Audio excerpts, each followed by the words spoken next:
ముందుగా ప్రార్థించుకుందాం. సర్వోన్నతుడా, మహిమాన్వితుడా, నీ దయాదాక్షిణ్యం వల్ల కుటుంబాలన్నీ నెమ్మది పొందుకుంటున్నాయి. ఈ దినం ఫ్యామిలీ సండే.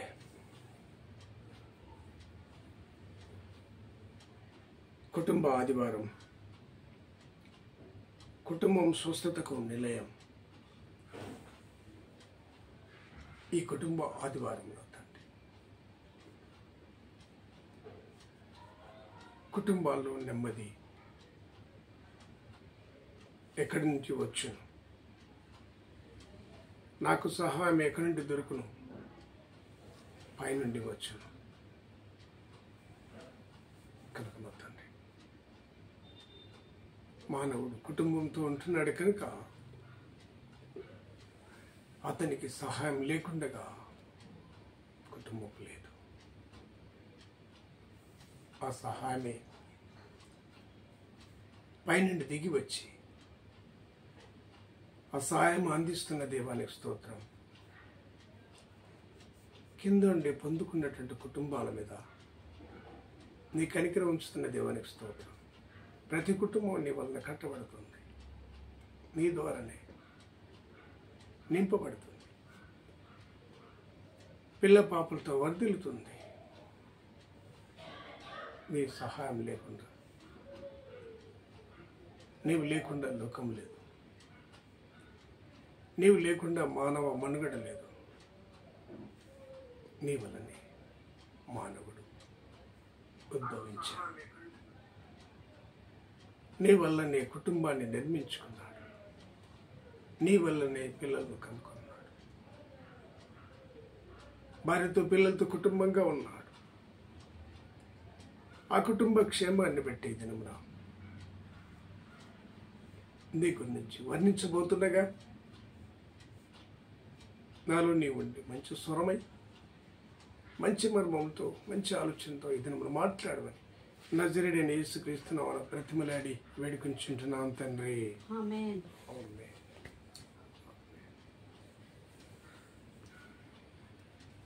రైట్, మంచిది. ఈ దినమున కుటుంబ ఆదివారం, కుటుంబ స్వస్థతకు నిలయం.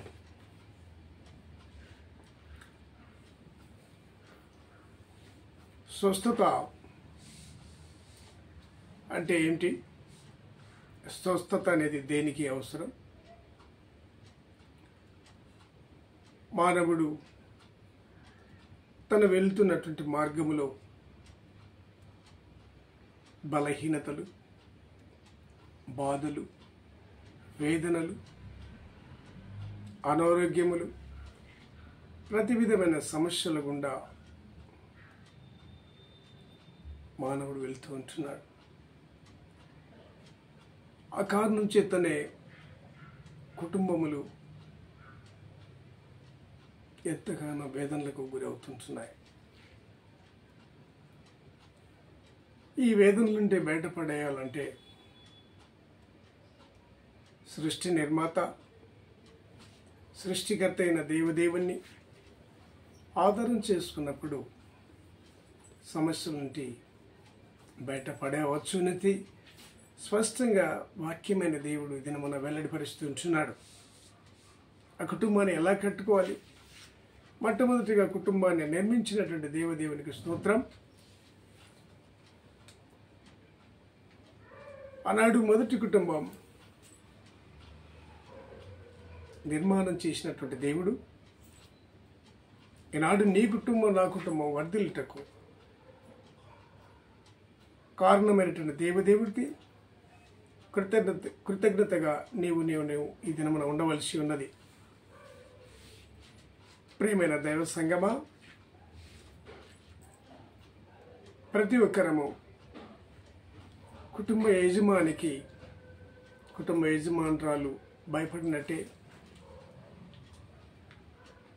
వారిద్దరి యొక్క కుటుంబము బల్ల, ఒక చెట్టుకు కొమ్మలు ఏ రీతిగా ఉద్భవిస్తాయో భార్యాభర్తలకు మీరు ఫలించండి, వృద్ధి చెందండి అని చెప్పినటువంటి దేవుని వాగ్దానము ద్వారా ఆ వృక్షములు ఫలించి కొమ్మలుగా ఎదిగి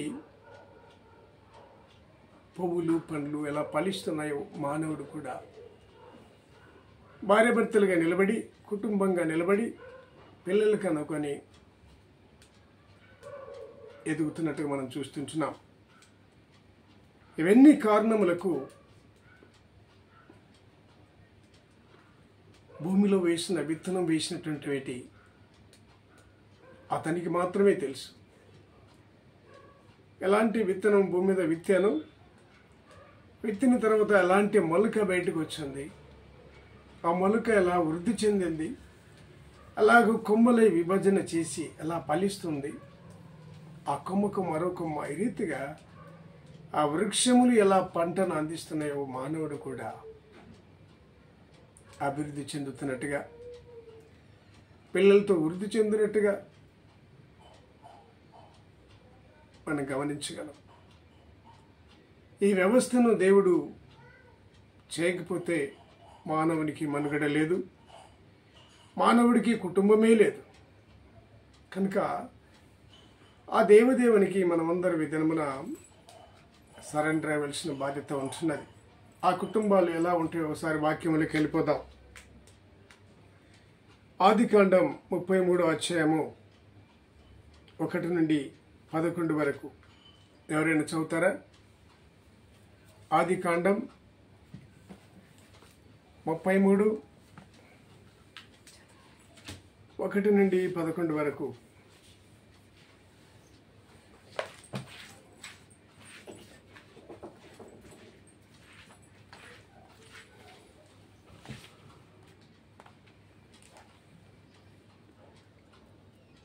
యాకోబు కన్నులెత్తి చూచినప్పుడు ఏశావును అతనితో 400 మంది మనుషులను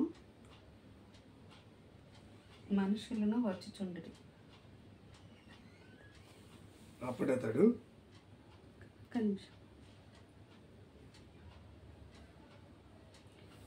అతడు తన పిల్లలను లేయా, రాహేలులకును 2 దాసీలకును పంచి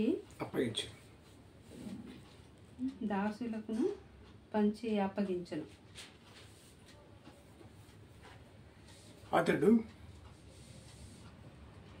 అతడు ముందర దాసీలను, వారి పిల్లలను, వారి వెనుక లేయాను ఆమె పిల్లలను, ఆ వెనుక రాహేలును యోసేపును ఉంచి తాను వారి ముందర వెలుచు తన సహోదరుని సమీపించు వరకు 7 మార్లు నేలను సాగిలపడెను. అప్పుడు ఏశావు అతనిని ఎదుర్కొన పరిగెత్తి అతనిని కౌగిలించుకొని అతని మెడ మీద పడి ముద్దు పెట్టుకొనెను. వారిద్దరూ కన్నీరు విడిచిరి.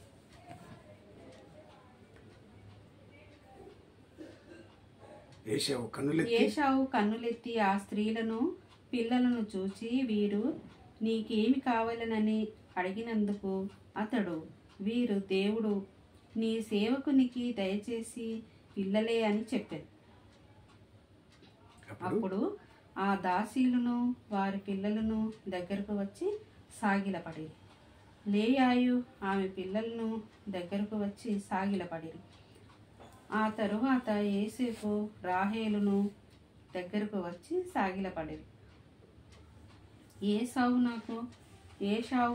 నాకు ఎదురుగా వచ్చిన ఆ గుంపంతయు ఎందుకని అడగగా అతడు, నా ప్రభువు కటాక్షము నా మీద వచ్చుటకే అని చెప్పాను. అప్పుడు ఏశావు, సహోదరుడా, నాకు కావలసినంత ఉన్నది, నీది నీవే ఉంచుకోమని చెప్పాను. అప్పుడు యాకోబు, అట్లు కాదు, నీ కటాక్షము నా మీద నున్న ఎడల చిత్తగించి నా చేత ఈ కానుక పుచ్చుకొనుము.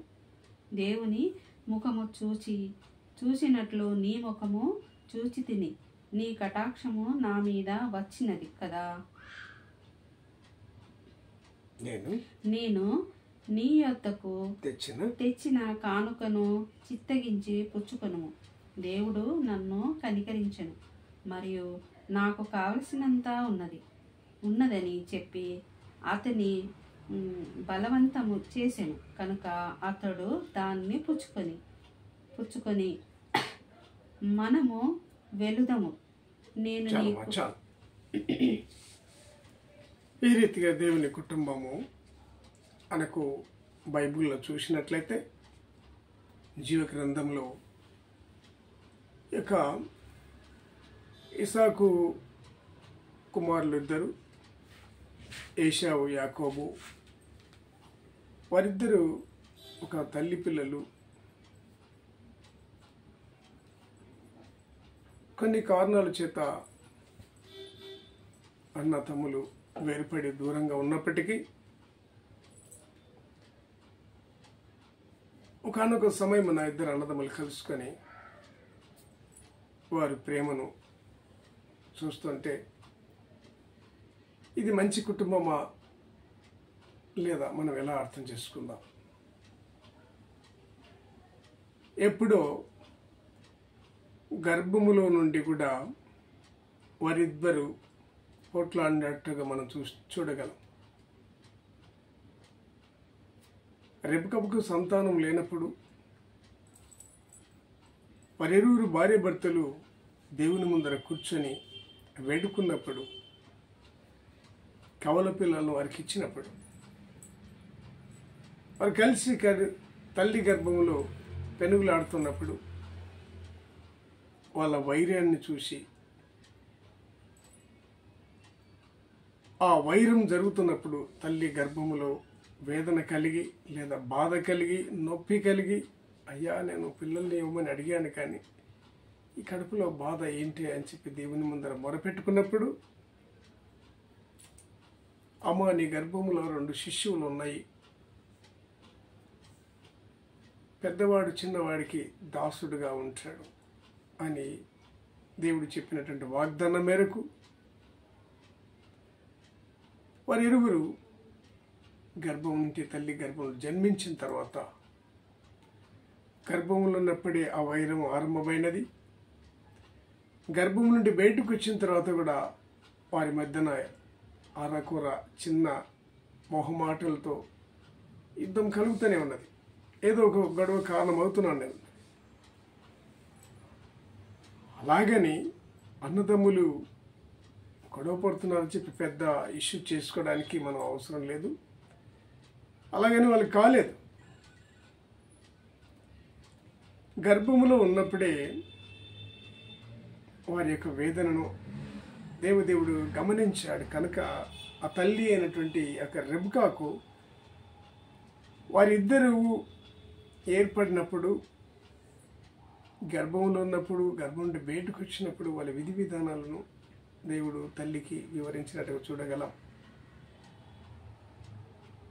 అక్కడి నుంచి కుమారుల మర్మం తెలిసినటువంటిది తల్లి కుమారులను ఎలా బాధ్యతయుతంగా పెంచిందో, కుటుంబంలో కలహాలు లేకుండగా, భర్తను బాధ పెట్టకుండగా, కొడుకులను బాధ పెట్టకుండగా ఆ తల్లి తన భర్తను సమాధానపరిచినట్టుగా చూడగలం. తన 2 పిల్లలను సమాధానపరిచినట్టుగా కూడా చూడగలం.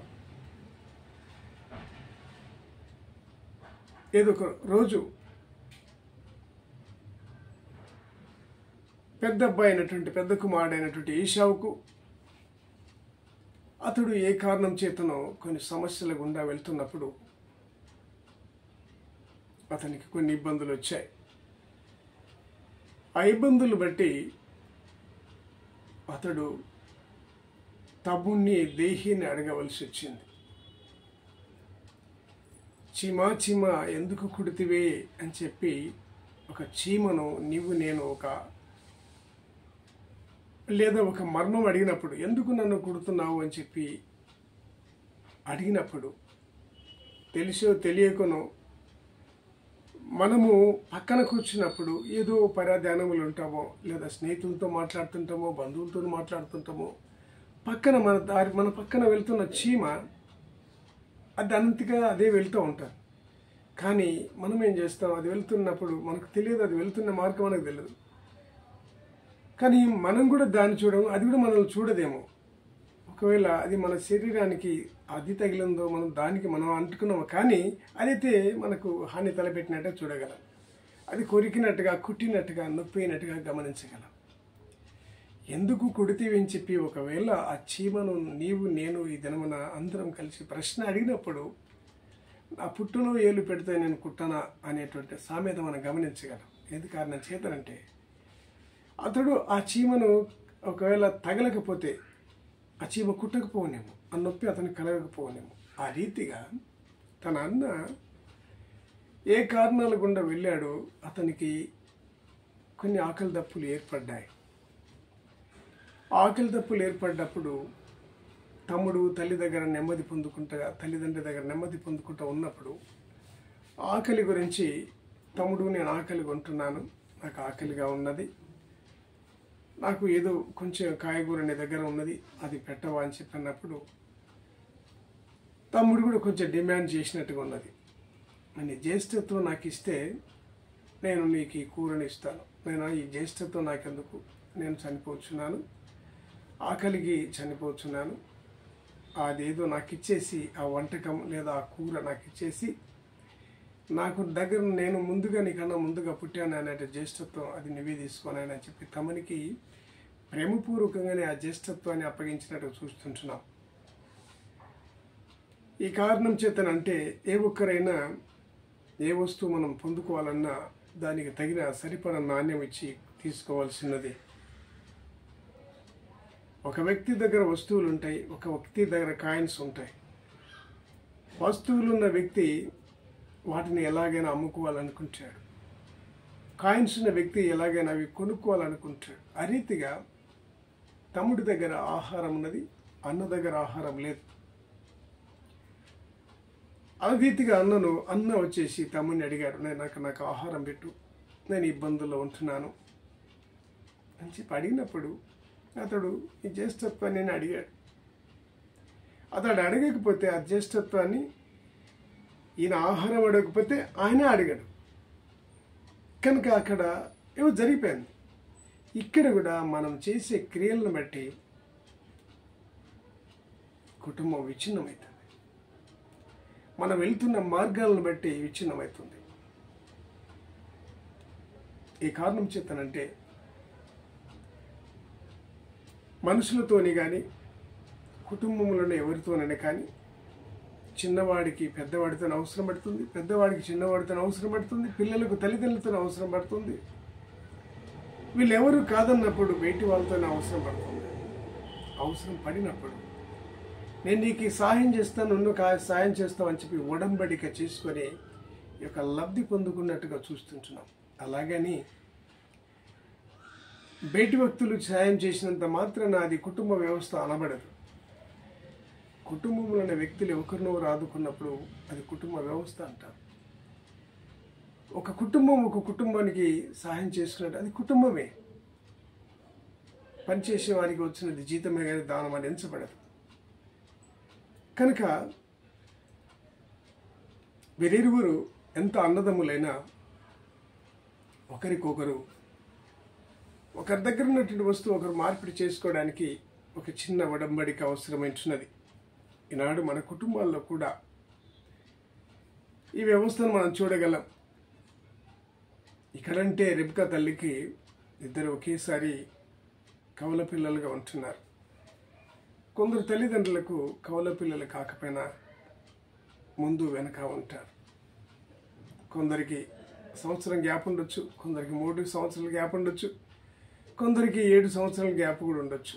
ఒక్కొక్క తల్లి ఒక్కొక్క ఆమె విధి విధానాలు బట్టి ప్రసవానికి సిద్ధపడుతున్నది. ఆ కారణం చేత చిన్నవాడితో పెద్దవాడికి అవసరం పడవచ్చు, పెద్దవాడితో చిన్నవాడికి అవసరం పడవచ్చు. కనుక ఇట్లా అంటే అవసరతలు ఉంటాయి. కనుక కుటుంబ వ్యవస్థను చేతులారా పాడు చేసుకొనకూడదు.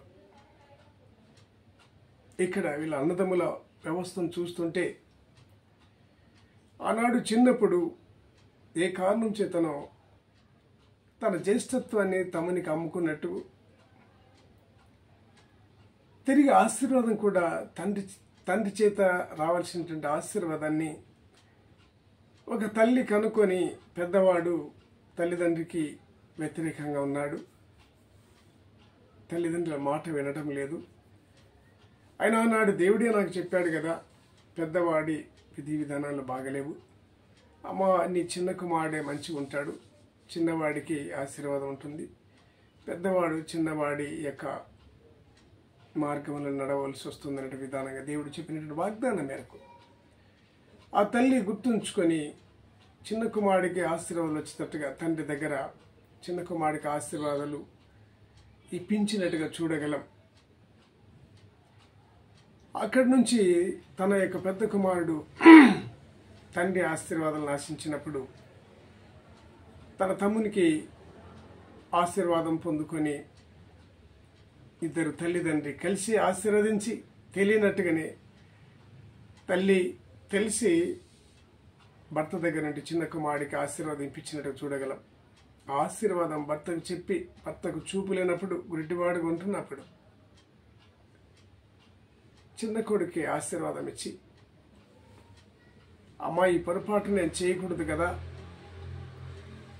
నా అన్నకు తెలియకుండా నేను ఈ ఆశీర్వాదం తీసుకొనకూడదు కదా, మా తండ్రి కూడా అన్నకే ఆశీర్వదించాలని చెప్పి అనుకున్నాడు కదా, నువ్వు నాకే ఆశీర్వాదం తీసుకుపోని చెప్పి నన్ను కపటంగా పంపిస్తున్నావు, ఒకవేళ తండ్రికి ఇది తెలిస్తే నన్ను శపిస్తాడేమో కదా అని చిన్న కుమారుడు అడిగినప్పుడు, నేను ఆ శాపం మీద నేను బరాయిస్తాను, నీవైతే నీ తండ్రి ఇచ్చే ఆశీర్వాదం పొందుకొని బయటపడు అని చెప్పి తల్లి చెప్పినట్టుగా చూడగలం. అలాగని తల్లికి పెద్దోడంటే కోపం కాదు, చిన్నోడంటే ప్రేమ కాదు. తన కుమారులు ఇద్దరు ఒక చోట దేవుడు చెప్పినట్టుగా నేను నడుచుకోనకపోతే, దేవుని మాట నేను వినకపోతే, నా కుమారులు ఇద్దరు పెద్దవాడు ఏదో దురభిప్రాయాలు కలిగి దురాలోచనలు కలిగి దారి తప్పినటువంటి విధానంలో వెళ్తుంటున్నప్పుడు, ఒకవేళ నేను నా పెద్ద కుమారుడు వల్లే నేను నా కుమారుడు మంచివాడులే పెద్దవాడులే అని చెప్పి నేను అనుకుంటే, నా కుమారుడు వెళ్ళిన మార్గంలో మేమంతా వెళ్ళవలసి వస్తుంది, నా కుటుంబం విచ్ఛిన్నం అయిపోతుంది కదని చెప్పి తల్లి గమనించిందో తెలియదు. కానీ తల్లి దేవుడు చెప్పినట్టుగా చేసినట్టుగా చూడగలం. ఆ రీతిగా తల్లి తన కొడుకులను ఇద్దరిని, ఒక కుమారుని ఇంటి నుండి బయటికి పంపించి ఒక కుమారుని దగ్గర పెట్టుకొని, కుమారులను ఇద్దరిని, నైనా మిమ్మల్ని ఇద్దరిని పోగొట్టుకొనలేను, నువ్వులిద్దరిని నేను పోగొట్టుకొనలేను కనుక అని చెప్పి ఒక కుమారుని తన పుట్టింటికి పంపించినట్టుగా చూడగలం. తనకు స్వయాన సోదరుడైనటువంటి లాబాను దగ్గరికి పంపించినట్టుగా మనం చూడగలం. ఆ యొక్క మీ మేనమామ ఉన్నాడు, మీ మేనమామ దగ్గరికి వెళ్ళు అని చెప్పి చిన్న కుమారుడి పంపించినట్టుగా చూడగలం. పెద్ద కుమారుడిని దగ్గర పెట్టుకున్నట్టుగా చూడగలం. ఈ యొక్క వ్యవస్థ కొంతకాలానికి ఒక 25 సంవత్సరాలు జరిగిపోయిందో, లేదా మొత్తానికి అతడు వెళ్ళిపోయి తన యొక్క మేనమామలను చేరుకొని మేనమామ కూతురులను ఇద్దరిని భార్యలు పొందుకొని, అంతతో ఆగకుండా దాసీలను కూడా భార్యలుగా పొందుకొని, ఇద్దరు దాసీల ద్వారా ఇద్దరు భార్యల ద్వారా 12 మంది కుమారులను పొందుకున్నట్టుగా మనం చూడగలం. అక్కడ మేనమామ కదా, నమ్మకస్తుడు కదా, మా తండ్రికి తమ్ముడు కదా అని చెప్పి, లేదా అన్న కదా అని చెప్పి నమ్మి వాళ్ళ మామ దగ్గర తన భార్యలతో తన పిల్లలతో వృద్ధి చెందుకుంటా బలపడుతూ ఉన్నప్పుడు, తన మేనమామ పిల్లలు, అబ్బాయి ఆశీర్వాదం అంతా మా డాడీ తన బిడ్డలకు ఇస్తున్నాడు, లేదా మా అక్కలకు మా చెల్లెలకు ఇస్తున్నాడు, మా బావలకు ఇస్తున్నాడు, రేపటికి వీళ్ళు వృద్ధి చెంది ఈ ఆశీర్వాదము లేదా ఈ ఆస్తిపాస్తులు మాకు లేకుండా పోతాయని చెప్పి యాకోబు యొక్క మామ కొడుకులు బామార్దులైనటువంటి వారు ఆ కుటుంబంలో వీళ్ళు మా దగ్గర ఉండకూడదు అని వీళ్ళని వెళ్ళగొట్టాలని దీక్ష పొందినట్టుగా మనం చూడగలం. అక్కడి నుంచి అతడు మీ తండ్రి అభిప్రాయము మొదట ఉన్నట్టుగా ఇప్పుడు లేదు అని చెప్పి తన భార్యలకు చెప్పుకొని, 2 భార్యలు లేదా 4 భార్యలకు చెప్పుకొని, తన 12 మంది కుమారులను, తన ఆస్తిపాస్తులు, తన మందను తీసుకొని తిరిగి నా ఇంటికి నేను వెళ్తామని చెప్పి తిరిగి రిటర్న్ అయి వస్తున్నప్పుడు, మా అన్నకు చిన్నప్పుడు నేనేదో ద్రోహం చేశాను, మా అన్నకు రావాల్సిన ఆశీర్వాదాన్ని నేనే పొందుకున్నాను, మా అన్న జ్యేష్ఠత్వాన్ని కూడా నేను ఇంత ఇచ్చి నేను పొందుకున్నాను. ఈ కోపం మా అన్నలో రగిలిపోతుంటుందేమో. 25 సంవత్సరాలు జరిగిపోయింది, లేదా 30 సంవత్సరాలు జరిగిపోయినాయి. వీటిని బట్టి మా అన్న నన్ను ఏం చేస్తాడో అని చెప్పి భయపడుకుంటూ, ఎలాగైనా మా అన్నలో కలుసుకోవాలి అని చెప్పి, మా అన్న భయంతో కోపంతో వస్తున్నాడా ప్రేమతో వస్తున్నాడా కనుక్కొనమని ఒక 7 మందలను 7 గుంపులను ఏర్పాటు చేసి నడుస్తున్నట్టుగా మనం చూడగలం. ఎట్టకేలకు 2 అన్నదమ్ములు కలుసుకొని ప్రశ్నోత్తరాలు చెప్పుకున్నప్పుడు, ఒకరి మీద ఒకరి మడి ఏడ్చుకున్నప్పుడు ఈ కుటుంబం ఎలాంటిదో మనం గమనించగలం. 25 సంవత్సరాలు జరిగిపోయింది, లేదా 30 సంవత్సరాలు జరిగిపోయినాయి. తను ఒక మేనమామ దగ్గరికి వృద్ధి చెందుకొని తన యొక్క పిల్లలతో, తన భార్యలతో, తన మందులతో వృద్ధి చెంది తిరిగి తన నివాసానికి, లేదా తన తండ్రి దగ్గరికి, తన తల్లిదండ్రుల దగ్గరికి, తన సోదరుని దగ్గరికి తిరిగి వచ్చినట్టే మనం చూడగలం. ఇది కాదా మంచి కుటుంబం? ఇది కాదా మంచి కుటుంబం? ఇలాంటి కుటుంబాల్లో మనం కూడా, ఇలాంటి కుటుంబాలు మనం కట్టుకుంటే చెదిరిపోయిన కుటుంబాలుగా మనం ఉంటున్నాం, పాడైపోయినట్లుగా ఉంటున్నాం. అన్నను తమ్ముడు విమర్శించడం, తమ్ముని అన్న విమర్శించడం, కొట్టుకోవడం, చంపుకోవడం ఎన్నో చూస్తుంటున్నాం. ఈ యొక్క వ్యవస్థ ఎందుకు మన మధ్యన దొరుకుతున్నది గమనించగలం. కన్న తండ్రి కొట్టుకోమని, చంపుకోమని చెప్పలేదు. కన్న తల్లి కూడా చంపుకోమని, కొట్టుకోమని చెప్పలేదు. మళ్ళీ ఎందుకు, ఏ కారణం చేత ఈ గొడవలు దొరుకుతున్నాయి గమనించగలం. అలాగని సృష్టిని కలుగజేసిన దేవుడు కూడా ఇలా పతనం కాండి అని చెప్పి కుటుంబాలను విచ్ఛిన్నం చేయలేదు. మనకు మాత్రమే ఇలాంటి విచ్ఛిన్న పరిస్థితి మనకు ఎందుకు ఏర్పడుతున్నది? ఈ దినమున అంశం ఈ యొక్క సంవత్సరము చివరి వారం, 52వ వారము.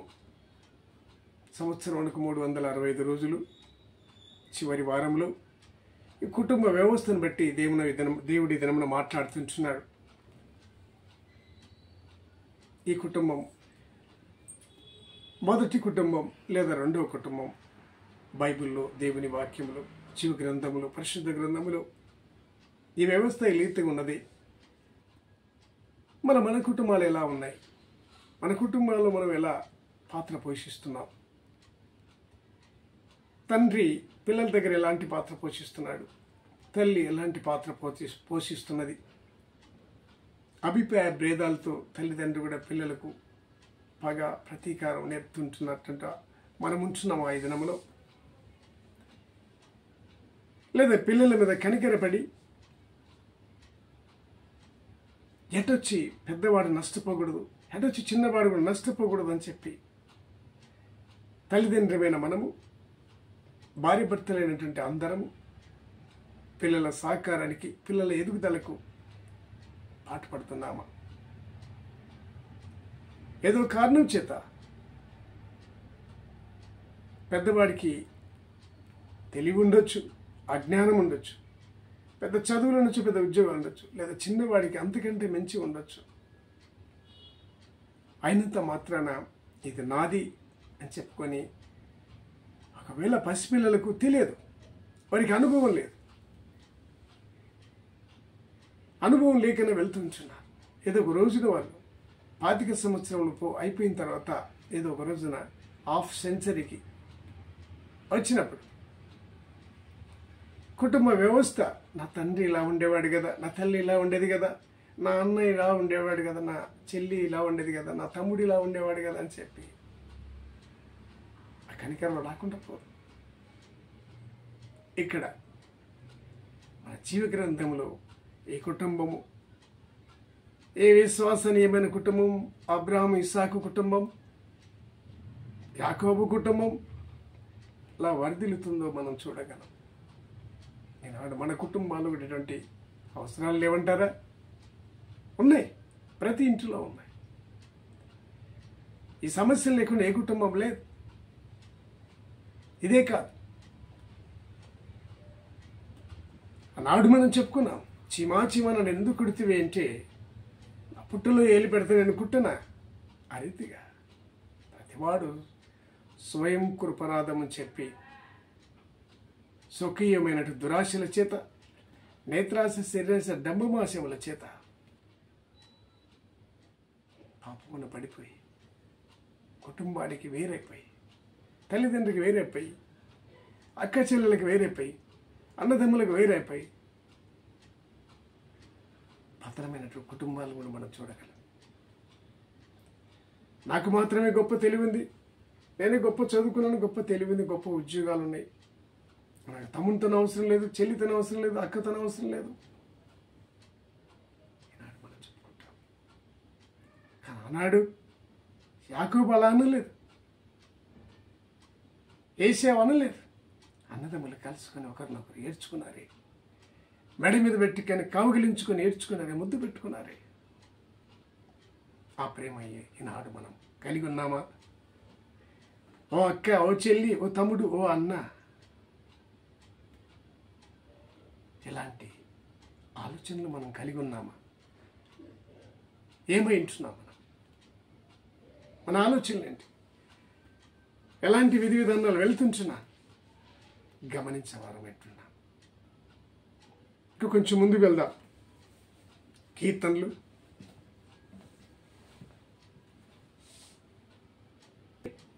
మహోన్నతుని చాటున నివసించువాడే సర్వశక్తి నీడను విశ్రమించువాడు. ఆయనే నాకు ఆశ్రయము, నా కోట, నేను నమ్ముకున్న నా దేవుడని నేను యెహోవాను గురించి చెప్పుచున్నాను. వేటకాని ఊరిలో నుండి ఆయన నిన్ను విడిపించును, నాశనకరమైన తెగులు రాకుండా నిన్ను రక్షించును. ఆయన తన రెక్కలతో నిన్ను కప్పును, ఆయన రెక్కల క్రింద నీకు ఆశ్రయము కలుగును. ఆయన సత్యము కేడమును డాలునై ఉన్నది. రాత్రి వేళ కలుగు భయముకైనను, పగటి వేళ ఎగురు బాణముకైనను, చీకటిలో సంచరించు తెగులకైనను, మధ్యాహ్నమందు పాడు చేయు రోగముకైనను నీవు భయపడకుందువు. నీ పక్కను 1000 మంది పడినను, నీ కుడి పక్కను 10,000 మంది కూలినను అపాయము నీ యొద్దకు రాదు. నీవు కన్నులారా చూచుచుండగా భక్తిహీనులకు ప్రతిఫలము కలుగును. యెహోవా, నీవే నా ఆశ్రయము అని నీవు మహోన్నతుడైన దేవుని నీకు నివాస స్థలముగా చేసుకొని ఉన్నావు. నీకు అపాయం ఏమీ రాదు, ఏ తెగులును నీ గుడారమును సమీపించదు. నీ మార్గములన్నిట్లోనూ నిన్ను కాపాడుటకు ఆయన నిన్ను కూర్చి తన దూతలను ఆజ్ఞాపించును. నీ పాదములకు రాయి తగులకుండా వారు నిన్ను తమ చేతుల మీద ఎత్తి పట్టుకుందురు. నీవు సింహములను, నాగుపాములను త్రొక్కెదవు, పొదమ సింహములను, భుజంగములను అణగద్రొక్కెదవు. అతడు నన్ను ప్రేమించుచున్నాడు కనుక నేను అతన్ని తప్పించదను. అతడు నా నామము నెరిగినవాడు కనుక నేను అతనికి ఘనపరచుదను. అతడు నాకు మొరపెట్టగా నేను అతనికి ఉత్తరం ఇచ్చెదను. శ్రమలో నేను అతనికి తోడై ఉండెదను. అతని విడిపించి అతని గొప్ప చేసేదను. దీర్ఘాయు చేత తృప్తిపరచెదను. నా రక్షణ అతనికి చూపించెదను. రైట్, దేవుని స్తోత్రం. తండ్రి అయినటువంటి దేవుడు ఇక్కడ కొన్ని మర్మములు మనకు తెలియపరుచుతున్నాడు. మహోన్నతిని చోటున నివసించువాడే సర్వశక్తిని నీడను విశ్రమించువాడు. దీని అర్థం కుటుంబాన్ని కాపాడుకునటం, కుటుంబాన్ని ఆధారం చేసుకోవటం. అంటే కుటుంబంలో దేవుడు కూడా ఒక భాగమే. దేవుడు లేకుండా నీవు లేవు, నీవు లేకుండా దేవుడు లేకుండా నీ కుటుంబం కట్టబడదు. దేవునితోనే ఆరంభమైన కుటుంబము దేవునితో నీ కుటుంబం కట్టబడుతుంది కనుక దేవుడు నీకు నాకు ఈ దినమున వాగ్దానం చేస్తుంటున్నాడు. మహోన్నతిని చాటున నివసించేవాడే సర్వశక్తిని నేడును విశ్రమించేవాడు. ఆయనే నాకు ఆశ్రయం, నా కోట, నేను నమ్ముకొను నా దేవుడని నేను యెహోవాను గురించి చెప్పుచున్నాను. విట్నెస్, ఏ రీతిగా నువ్వు సాక్ష్యం చెప్పుకోవాలి. ఆనాడు మొదట కుటుంబాన్ని నిర్మించిన దేవుడు నీ కుటుంబాన్ని కూడా నిర్మించడానికి వెనకాడనంటున్నాడు. మహోన్నతిని చాటున నివసించమంటున్నాడు. ఆ మహోన్నతుడైన నన్ను ఆధారం చేసుకోమని దేవుడు హెచ్చరిక చేస్తుంటున్నాడు. వేటకాని ఊరిలో ఆయన నిన్ను విడిపించును. ఎన్ని బాధలు, ఎన్ని సమస్యలు వచ్చినా కూడా నిన్ను విడిపించడానికి సంసిద్ధుడిగా దేవుడు ఉంటున్నాడు. నాశనకరమైన తెగులు రాకుండా నేను రక్షించడానికి ఆయన సిద్ధంగా ఉంటున్నాడు. చూడండి, మనం అనుకుంటా నా అన్న నాకు సహాయం చేయలేదు, లేదా నా తమ్ముడు నాకు సహాయం చేయలేదు అనుకుంటాం. మీరిద్దరు చేయకపోయినా కూడా అంతకు మించి నీ తండ్రి అయిన దేవుడు నీకు సహాయం చేయడానికి సన్నద్ధుడిగా ఉంటున్నాడు. ఆలోపు నీ తండ్రి అయిన దేవుని చేత కట్టబడినటువంటి కుటుంబం, ఏర్పాటైన కుటుంబం, ఈ కుటుంబం నీ దేవునితో దీవింపబడుతున్నదని, దేవుని చేతిలో ఈ కుటుంబము వర్ధిల్తున్నది ప్రతి కుటుంబం ఈ దినమున గమనించవలసి ఉంటున్నది. ఆనాడు దేవుడు ఈ కుటుంబాన్ని నిర్మాణం చేయకపోతే, కుటుంబ వ్యవస్థను ఏర్పాటు చేయకపోతే, ఈనాడు నీ కుటుంబం లేదు, నా కుటుంబంలో నీవు లేవు, నేను లేను. ఎవరు? Who is our? కనుక కలిగినదంతా ఇవాళ లేకుండా కలగలేదు. ఆయన వలనే కలిగింది. ఆయననే కుటుంబ వ్యవస్థను ఏర్పాటు చేసిన దేవుడు ఆయనను కలిగి ఉన్నప్పుడు నీ కుటుంబంలో నీకు ఎవరు తప్పు చేసినట్టు కనిపించరు. తమ్ముడు నా ఎడలో తప్పు చేసినాడని తప్పు కనిపించదు. అన్న నా ఎడలో తప్పు చేసినట్టు కనిపించదు. ఈ చెల్లికి కనిపించే అన్నకు, చెల్లికి, అక్కకి ఎవరికి కనిపించదు. నీ దేవుడిని ఆధారం చేసుకున్నప్పుడు, కుటుంబ వ్యవస్థను మొదటగా ఏర్పాటు చేసిన దేవుని నువ్వు నమ్ముకున్నప్పుడు, నువ్వు ఆధారం చేసుకున్నప్పుడు నీకు ఆ బాధ కనిపించదు. ఎప్పుడైతే నీ దేవుని ఆధారం చేసుకున్నప్పుడు తమ్ముడు నీ ఎడల 10 మార్లు 100 మార్లు తప్పు చేసినా అది పెద్దగా కనిపించదు. అన్న నీ ఎడల ఎన్ని మార్లు తప్పు చేసినా కనిపించదు. ఏ కారణం చేతానంటే కుటుంబ వ్యవస్థ ఏర్పడింది దేవుని ద్వారా. మహోన్నతిని చాటున నివసించువాడే సర్వశక్తిని నీడను విశ్రమించువాడు. మహోన్నతిని చాటున నివసించాలి. మహోన్నతిని చాటున నివసించనంత వరకు తమ్ముడి మీద అన్నకు కోపం ఉంటుంది, అన్న మీద తమ్ముడి కోపం ఉంటుంది. వీడు నాకు సాయం చేస్తే లేడు, లేదా తండ్రి మీద కూడా కోపం ఉంటుంది. నా తండ్రి నన్ను చక్కగా చూడలేదు, నా తల్లి నన్ను చక్కగా చూడలేదనేది. ఎవరిని తగ్గించారు? నీ తండ్రి అయిన దేవుడు నీ అన్నకి ఇచ్చినట్టుగా నీకు కూడా అన్ని ఇచ్చాడు. నీ తమ్మునికి ఇచ్చినట్టుగా నీకు అన్ని ఇచ్చాడు. నీ చెల్లికి ఇచ్చిన నీకు అన్ని ఇచ్చాడు. నీ అక్కకి ఇచ్చినట్లు అన్ని ఇచ్చాడు. వాటిని సరి చేసుకోవాల్సిన బాధ్యత మహోన్నతిని చాటున నివసించువాడే సర్వశక్తిని నీడను విశ్రమించు. మహోన్నతిని చాటున నివసించాలి. అది నేర్చుకోవాలి. అది నేర్చుకున్నప్పుడు ఆశీర్వాదం తండ్రి దగ్గర లేదు, ఆశీర్వాదం అన్న దగ్గర లేదు, ఆశీర్వాదం చెల్లి దగ్గర లేదు, ఆశీర్వాదం తమ్ముడి దగ్గర లేదు, ఎవరి దగ్గర లేదు. నీ దేవుని నువ్వు ఆధారం చేసుకున్నప్పుడే ఆశీర్వాదం దొరుకుతుంది, ఐశ్వర్యం దొరుకుతుంది, ఆరోగ్యం అన్నీ దొరుకుతాయి. అది లేకుండా తమ్ముడి చేతిలో ఏదో ఉంది, తమ్ముడు నాకు ఇవ్వకున్నాడు, వాడు తింటున్నాడు, వాడు తిరుగుతున్నాడు, వాడే బాగుంటున్నాడు అని చెప్పి తమ్ముడు కోపం ఏం చేయగలవు? ఒక పూటకి ఇస్తాడు, వాడు ఇచ్చింది 2 రోజులకి ఇప్పించి 3 రోజులు సరిపోతుంది. అస్తమానం ఇవ్వలేడు కదా. వాడికి కాళ్ళు చేతులు ఉన్నాయి, అన్నీ ఉన్నాయి. వాడు వాటితో చదువుకున్నాడు, లేక వ్యవసాయం చేసుకున్నాడు, లేదా పొందుకొని దేవుని ఆశీర్వాదం పొందుకున్నాడు, లేదా కష్టపడుతున్నాడు, చదువుకున్నాడు, ఏదో ఒక రకంగా తన కుటుంబాన్ని చక్కపరుచుకుంటున్నాడు. మరి దేవుడు నీకు అన్ని ఇచ్చాడు, నువ్వెందుకు చక్కపరుచుకోవడం లేదు? నా తండ్రిని చూడడం లేదు, నా తల్లి చూడడం లేదు, నా అన్న చూడడం, నా చెల్లి చూడడం లేదు, తమ్ముడు చూడడం లేదు, ఎందుకు నీ కుటుంబాన్ని విచ్ఛిన్నం చేసుకుంటున్నా?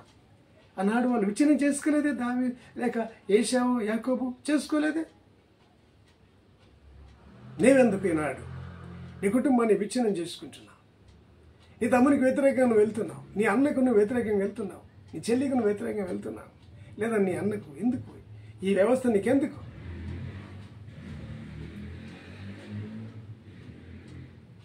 నీ ఆలోచన ఏమైంది? కనుక దేవుడు నీకు ఇచ్చినటువంటి ఆశీర్వాదాలు నీవి నీ కూడా ఉన్నాయి. అడుగు ప్రతి వాడికి ఇవ్వబడును. అడగాలి. నీ దేవదేవుని అడిగినప్పుడు ప్రభువా నాకు ఆలోచనలు లేవు ఇచ్చేయి, ఆరోగ్యం లేదు ఇచ్చేయి, సంపద లేదు ఇచ్చేయి, చదువు లేదు ఇచ్చేయి, ఏది కావాలని నీ దేవదేవుని అడిగినప్పుడు నీ కుటుంబంలో నువ్వు వర్ధిల్లుతావు. తండ్రి ఆశీర్వాదం పొందుకుంటావు, తల్లి ఆశీర్వాదం పొందుకుంటావు, అన్న ఆశీర్వాదం పొందుకుంటావు, చెల్లి ఆశీర్వాదం పొందుకుంటావు, అమ్మని అందరి ఆశీర్వాదం పొందుకుంటాడు. కానీ వాళ్ళ ఆనాడు అన్న తమ్ములు పేరు కాలేదు, పేరు పడలేదు, కలుసుకున్నారు, కుటుంబాన్ని విచ్ఛిన్నం చేసుకోలేదు. మా అన్నకి బహుమానాలు ఇస్తే మా అన్న నన్ను ప్రేమిస్తాడేమో ఇవన్నీ పొందుకొని చెప్పి తమ్ముడు ఎనలేని బహుమానాలు నా ఇవి పొందుకోనంటే నాకెందుకురా తమ్ముడు అని చెప్పి అన్న తమ్ముడిని వద్దునాయనని చెప్పి కౌగిలించుకున్నట్టుగా ముద్దు పెట్టుకున్నట్టుగా ఏడ్చినట్టుగా చూడగలమా?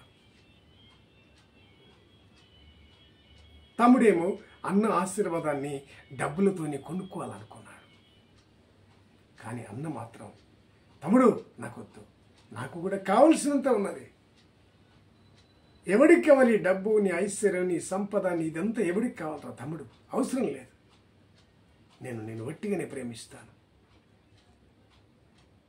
ఆ రోజు తన అన్న పసితనంలో ఏర్పడినట్టు కలతలు తిరిగి కొంతకాలం పెద్దవాళ్ళైన తర్వాత నా తమ్ముడు అని చెప్పి ఆయన ప్రేమించక తప్పలేదు, కనికరించక తప్పలేదు, కన్నీరు కార్చక తప్పలేదు.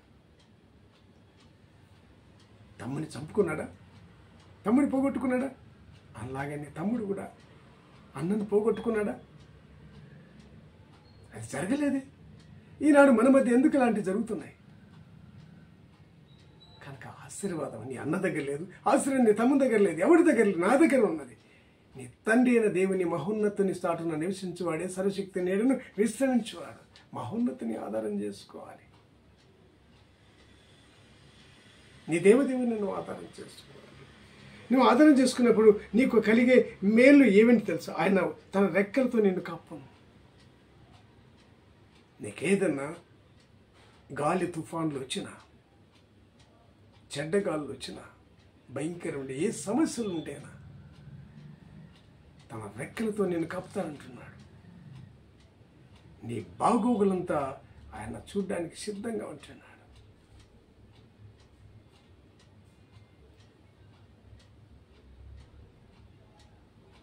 రాత్రి వేళ కలుగు భయమునకైనను, పగటి వేళ ఎగురు బాణమునైనను, చీకట్లో సంచరించే తెగుళ్ళనైనను, మధ్యాహ్నం ముందు పాడు చేయి రోగమునైనను నీవు భయపడకుందు.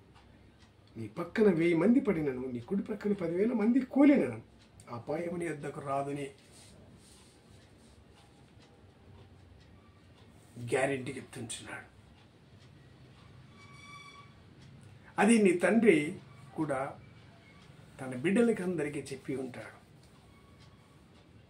ఆ గ్యారెంటీ భౌతికమైన తండ్రి మాట వినడానికి ఎవరికి చెవులు అర్థం కావు. ఆత్మానుసారమైన తండ్రి చెప్తుంటున్నాడు. ఇక్కడైనా మనం వినక తప్పదు. భౌతికపరమైనటువంటి తండ్రి చెప్పినప్పుడు మనకు అర్థం కావు. ఆత్మానుసారమైన తండ్రి ఈనాడు నీకు, నాకు, తమ్మునికి, చెల్లికి, అన్నకు, అందరికీ ఈనాడు తెలియపరుస్తుంటున్నాడు. నీకు కావలసిన ఆశీర్వాదాలు నా దగ్గర ఉంటున్నాయి. నీ బాగోగులంతా నా దగ్గర ఉంటున్నాయి. ఎందుకు నీ తమ్ముని మీద పడి బాధపడుతున్నావు? ఎందుకు నీ తమ్ముని చెల్లి మీద పడి బాధపడుతున్నావు? ఎందుకు నీ అన్న మీద పడి బాధపడుతున్నావు? నీ కుటుంబాన్ని విచ్ఛిన్నం చేసుకుంటావు, నీ అన్నను దూరం చేసుకుంటావు, నీ చెల్లిని దూరం చేసుకుంటావు, నీ అన్నం దూరం చేసుకుంటావా? ఎందుకు నీవు పతన వ్యవస్థలు ఉంటున్నావు? ఒక కుమార్తె, ఓ తమ్ముడు, ఒక అన్న, ఎందుకు మనం ఇలా పతనమైపోతున్నాం? మనం గ్రహించబద్ధులమైంటున్నాం. మహోన్నతిని ఆధారం చేసుకున్నప్పుడు నీ కుటుంబం వర్ధిల్లుతూ ఉన్నది. తమ్ముడు వర్ధిల్లుతాడు, అన్న వర్ధిల్లుతా, ఏ ఒక్కరు వర్ధిల్లకుండా. రెక్కలు గల పక్షి కానీ, రెక్కలు గల కోడి కానీ, వాటిలో ఏ ఒక్క గుడ్డు కుళ్ళిపోవటం మనం చూడం. ప్రతి గుడ్డు అక్కడి నుంచి మంచి పిల్లలు బయటికి రావడానికి ఇష్టపడుతుంది.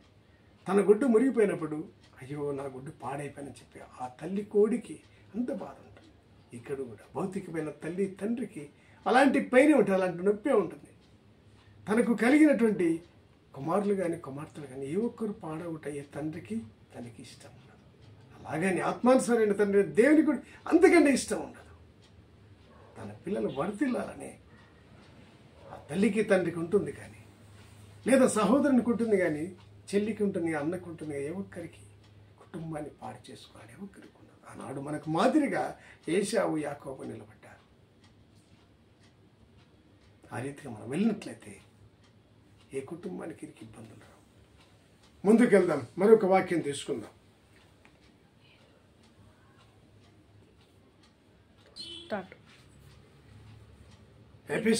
ఎఫెసీ పత్రిక 6వ అధ్యాయము 1 నుంచి 2 వచనాలు చదువుకుందాం.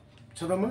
పిల్లలారా, ప్రభువునందు మీ తల్లిదండ్రులకు విధేయులయుండుడి, ఇది ధర్మమే. నీకు మేలు కలుగునట్లు నీ తండ్రిని తల్లిని సన్మానింపుము, అప్పుడు నీవు భూమి మీద దీర్ఘాయుష్మంతుడవగుదు. ఇది వాగ్దానంతో కూడిన ఆజ్ఞలలో మొదటిది. చాలా ఇక్కడ దేవుడు అంటున్నటువంటి మాట ఏంటంటే, పిల్లలారా, ప్రభువు నందు మీ తల్లిదండ్రులకు విధేయులై ఉండిని అంటున్నాడు. ప్రభువు స్వయంగా చెప్తుంటున్నాడు, మీ తల్లిదండ్రులకు విధేయులై ఉండమంటున్నాడు. ఎప్పుడైతే భౌతికపరమైన తల్లిదండ్రులకు మనం విధేయులు ఉంటామో, ఆత్మానుసారమైన తండ్రి అయిన దేవునికి కూడా విధేయులుగా ఉంటాం. ఆ కుటుంబము పతన వ్యవస్థకు వెళ్ళిపోకుండా కట్టుబడుతుంది. దేవుడు ఇక్కడ హెచ్చరిక చేస్తుంటున్నాడు, మీ తల్లిదండ్రులను సన్మానిస్తే చాలు, మీ తల్లిదండ్రులను ఆధారం చేసుకుంటే చాలు, నీ కుటుంబం కట్టబడుతున్నట్టుగా దేవుడు హెచ్చరిక చేస్తుంటున్నాడు. నిజంగా మీ తల్లిదండ్రులు తప్పనిసరిగా సన్మానించమని చెప్పి నిర్గమకాండం 20వ అధ్యాయము చెప్పినట్టుగా చూడగలం. నెక్స్ట్ లూకాసు వార్త 15వ అధ్యాయము, తొందరగా చూడాలి. లూకాసు వార్త 15వ అధ్యాయము 11. లూకాసు వార్త 15వ అధ్యాయము 11 నుండి ఓ మాట చదువుకుందాం. మరియు ఆయన ఇట్లా, నేను ఒక మనుషునికి 2 కుమారులుండేది. వారిలో చిన్నవాడు తండ్రి ఆస్తిలో నాకు వచ్చు భాగమిమ్మని అతని తండ్రిని అడగగా, అతడు వారికి తన ఆస్తిని పంచిపెట్టెను. కొన్ని దినములైన తరువాత ఆ చిన్న కుమారుడు సమస్తమును కూర్చుకొని దూరదేశమునకు ప్రయాణమైపోయి అచ్చట తన ఆస్తిని దుర్వ్యాపారముల వలన పాడు చేసింది. అదంతయు ఖర్చు చేసిన తరువాత ఆ దేశమందు గొప్ప కరువు రాగా వాడు ఇబ్బంది పడసాగి వెళ్ళి ఆ దేశస్థులలో ఒకని చెంత చేరెను. అతడు పందులను మేపుటకు తన పొలములోనికి వానిని పంపెను. వాడు పందులు తిను పొట్టుతో తన కడుపు నింపుకొన ఆశపడెను, కానీ ఎవడనూ వానికేమీ ఇయ్యలేదు. అయితే బుద్ధి వచ్చినప్పుడు వాడు, నా తండ్రి యొద్ద ఎంతో మంచి కూలి బాండ్రలను అన్నము సమృద్ధిగా ఉన్నది, నేనైతే ఇక్కడ ఆకలికి చచ్చిపోవచ్చున్నాను. నేను లేచి నా తండ్రి యొద్దకు వెళ్ళి, తండ్రి, నేను పరలోకమునకు విరోధముగాను నీ ఎదుటను పాపం చేస్తుంది. ఇక మీదట నీ కుమారుడనని అనిపించుకున్నటకు యోగ్యుడను కాను. నన్ను నీ కూలివారిలో ఒకనిగా పెట్టుకోమని అతనితో చెప్పుదుననుకొని లేచి తండ్రి యొద్దకు వచ్చింది. చాలా ఏ రీతిగా ఇక తప్పిపోయిన కుమారుని కథ మనం చూడగలం. 2 అన్నదమ్ములు చిన్నవాడు ఇక వ్యసనాలకు బానిసైపోయి లేదా కుటుంబ వ్యవస్థను లేదా తండ్రిని వ్యతిరేకించాడా, సోదరుని వ్యతిరేకించాడా, లేదా ఎవరు చెప్పిన మాటలు విన్నారా, తన కుటుంబాన్ని పాడు చేయాలని అతని ఉద్దేశం కాదు. కానీ తనలోనే ఏదో ఒక ఆలోచన, ఏదో నేను ఇలా ఉండాలి అలా ఉండాలి అని చెప్పి. కనుక ఈ ఆలోచనలన్నీ కూడా దేవుడు చెప్పాడు, ఏ తండ్రి చెప్పాడు, ఏ అన్న కూడా చెప్పాడు, ఎవరు చెప్పారు. అతనికి ఏ ఉద్దేశం వల్ల ఆ తలంపు వచ్చినదో అది మనం గ్రహించబోతలమెంచున్నాం. నీ తల్లిదండ్రిని సన్మానించమని చెప్పి వాక్యం చెప్తున్నట్టుగా, నీ తల్లిదండ్రి మాట విన్నప్పుడు, వారిని అనుసరించి నడిచినప్పుడు నీకు ఏ అవస్థ రాదు.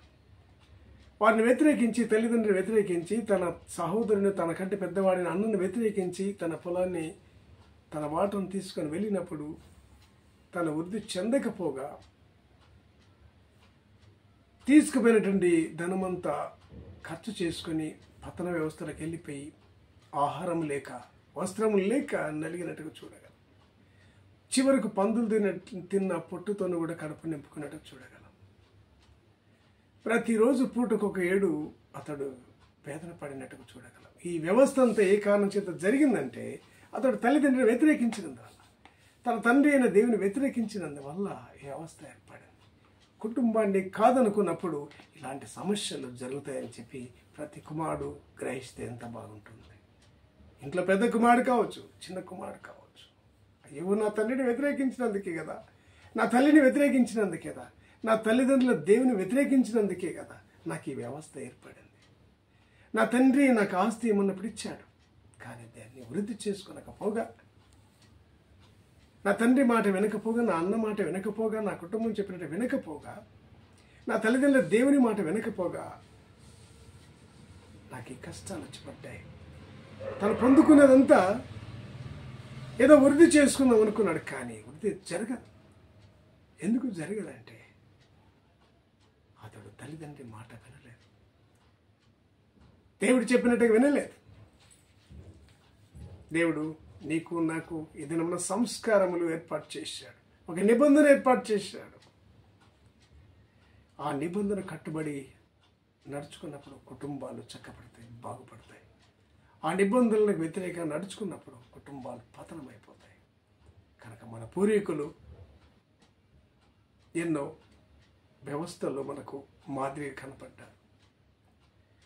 అక్కడ ఏశావు, యాకోబు ఎలాంటి వ్యవస్థలో వెళ్ళిపోయి చివరికి ఎలా ఒకటిగా చేరి కుటుంబాన్ని ఎట్లా కట్టుకున్నారు. కుటుంబం కలిసిపోయింది. చివరికి ఇక్కడ కూడా తప్పిపోయిన కుమారుడు కూడా తన తప్పులు తెలుసుకుని తిరిగి వచ్చి తన కుటుంబంలో కలిసిపోయినట్టుగా చూడగలం. తండ్రిని కలుసుకున్నట్టు చూడగలం, తండ్రి దేవుని కలుసుకున్నట్టు చూడగలం. ఏ రీతిగా మనకు కూడా తప్పులు జరుగుతుంటాయి, ప్రతి కుటుంబంలో జరుగుతుంటాయి. జరిగినంత మాత్రాన వాడు నీ కొడుకు కాకపోదు, జరిగినంత మాత్రాన ఆమె నీ కూతురు కాకపోతుంది, నీ అన్న కాకపోదు, నీ చెల్లి కాకపోదు, నీ తమ్ముడు కాకపోదు. కుటుంబం అంటే కుటుంబమే, నీ కుటుంబమే. కనుక నీ కుటుంబంలోనికి ఏ ఒక్కరు వచ్చినా నువ్వు చేర్చుకోలేవు. కనుక నీ కుటుంబం అదే నీ కుటుంబకుడైతే, నా తమ్ముడు, నా చెల్లి, నా అన్న, నీ కలుపుకుంటా. జరిగిన పొరపాట్లన్నీ ఒకరినొకరు క్షమించుకుంటాం. కనుక దేవుడు మనకు నేర్పినటువంటి పాఠములే కాదు, మన కుటుంబాలకు మనకు ఈ యొక్క దేవుని యొక్క మర్మంలో అన్వయించుకుంటే మన కుటుంబాలు కూడా సాఫీగా సాగిపోతాయి అనేది ఈ దిన మన దేవుడు నీకు నాకు ఇచ్చినటువంటి వాగ్దానం, వాక్యం. ఈ యొక్క చివరి యొక్క 52వ వారం, ఈ సంవత్సరమునకు 2024 సంవత్సరమునకు 52వ వారం చివరి ఆదివారం.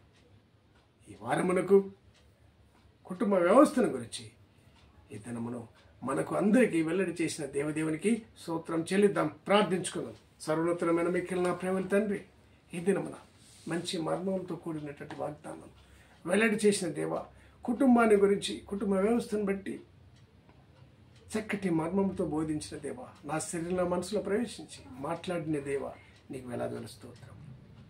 అటులో నీ సంఘాన్ని, నీ కుటుంబాలను భద్రపరచమని, నీ రెక్కల చాటున చల్ల కాచి కాపాడమని, నజరేయుడైన యేసుక్రీస్తు నామమున బ్రతిమలాడి వేడుకొంచుచున్నాం తండ్రి. ఆమేన్.